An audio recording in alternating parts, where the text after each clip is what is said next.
The problem is when you smoke chicken at too low a temperature, you get really rubbery skin and the skin does not crisp up. But when you smoke it at too high a temperature, it smokes too quickly and you don't get a lot of smoke flavor on it. So what's the solution? What I like to do, because I smoke on a Masterbuilt Electric Smoker and an Oklahoma Joe's offset smoker and other smokers that are very difficult to get the temperature above 275 degrees Fahrenheit efficiently, I like to smoke chickens at 275, and then I do a couple of tricks to make sure that I also get crispy skin, so when I bite into this thing, it doesn't all come off like a big rubbery sheet. Yuck. The first trick I use is I make sure that the chicken is as dry as possible.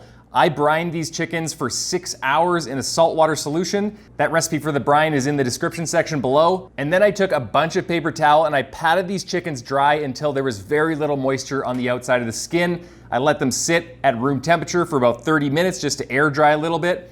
The second thing I did is I added a little bit of magic to my rub. I added some cornstarch. Adding cornstarch to your rub is gonna help draw out the moisture from the chicken. It's gonna help crisp up that skin, especially when you're smoking at lower temperatures like 275 and below. So again, guys, as always, this rub recipe is in the description section below. We're going to apply it pretty generously to these 2 chickens. I'm doing 2 chickens because why not? Why just do 1 chicken when you can do 2 chickens? Now this might look like a lot of rub, but it's actually not that much because we didn't add any salt to our rub. If you look at the rub recipe below, you'll see there's no salt in it because we're getting all of our salt from the brine we did beforehand.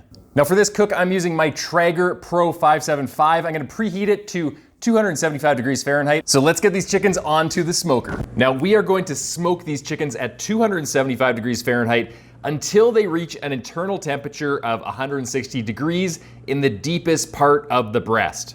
My secret to cooking the most tender, juicy whole chicken possible is to not go over 160 in the breast at all costs. And this is why cooking at a lower temperature is awesome. It lets the entire chicken cook more evenly so we can pull it off of the smoker at exactly the right time. If you're cooking at higher temps like 350 degrees, then the outside of the breast could be at 175 internal temperature, while the very deepest part of the breast might only be at 140 or lower, which is way undercooked. So then you need to keep going to get that inner breast up to 160, while the outer breast just gets more and more overcooked. It's a nightmare and it's soul destroying when that happens. And yes, I take my chicken very seriously. So now that our chicken is at 160 internal, we're gonna pull it off the Traeger Pro 575 and I'm gonna show you the last secret to smoking the perfect whole chicken.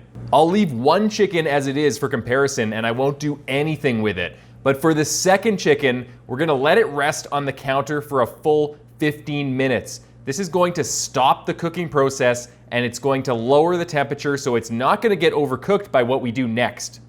After the 15-minute rest, I'm gonna put it in the oven on broil for 5 to 10 minutes until I see that skin getting really nice and charred.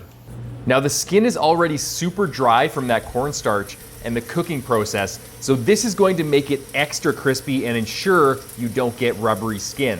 And because you rested it beforehand and let the temperature come down, it means the broiling process isn't going to overcook the meat. You effectively locked in that perfect finishing temperature by resting it before the final broil.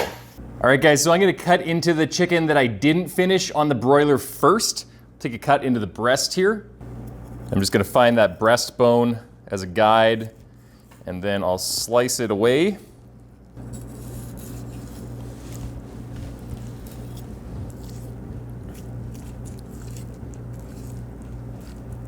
There we go. Look how tender and juicy that is. This thing retained a lot of moisture, and that is a good thing. So all that brining helped, and cooking it at that low temperature of 275 also helped a ton. You can see as we close up, there's a lot of moisture retained in this breast, and that is what we want to see. All right, now let's take a slice of this breast here. I really like the finish on here with all of that rub. It looks really nice. We'll just slice that right down the middle. Nice and tender, wow, super tender. And I'll get a nice thick slice for myself and we'll give it a taste. See how crispy the skin is.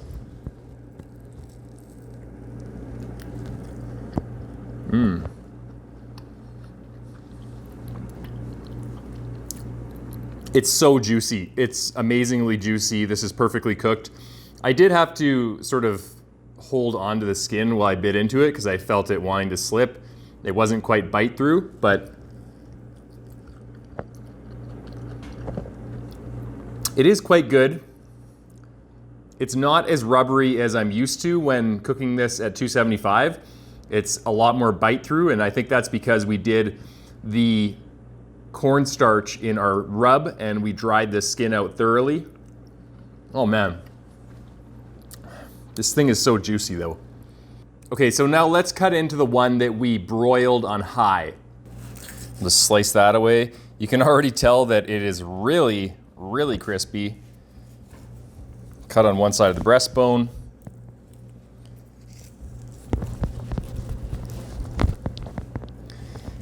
And we'll just cut this away.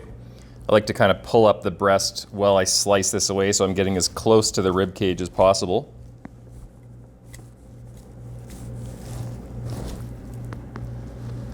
All right, there we go. Again, we can see that there's a lot of moisture retention. Even though we broiled this on super high heat, it retained a lot of moisture because we perfectly cooked it and then we let it rest so that that high heat couldn't affect the internal temperature and rise it too far beyond the point where we want it.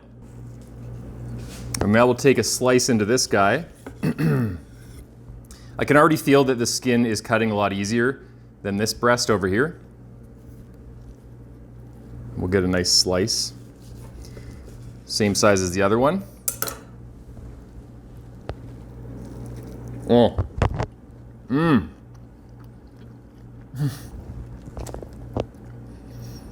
Yeah. This is the way to do it, guys. When I bit down, it bit right through. The skin is super crispy. It's just as tender and juicy as the other breast here. And the outside skin is just amazing. It's got that nice charred finish that you kind of get when you char a steak on a charcoal grill, or when you do grilled chicken thighs and you really get a nice char on the outside. I really like the flavor of this. Mmm. Mmm. Now we can take a look at one of the drumsticks here.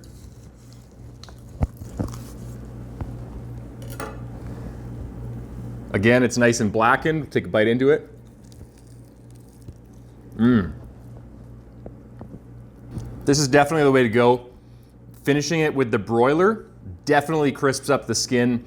It chars the outer layer, chars that bark a little bit, and it really gives you that over the fire cooked sort of taste. Mm.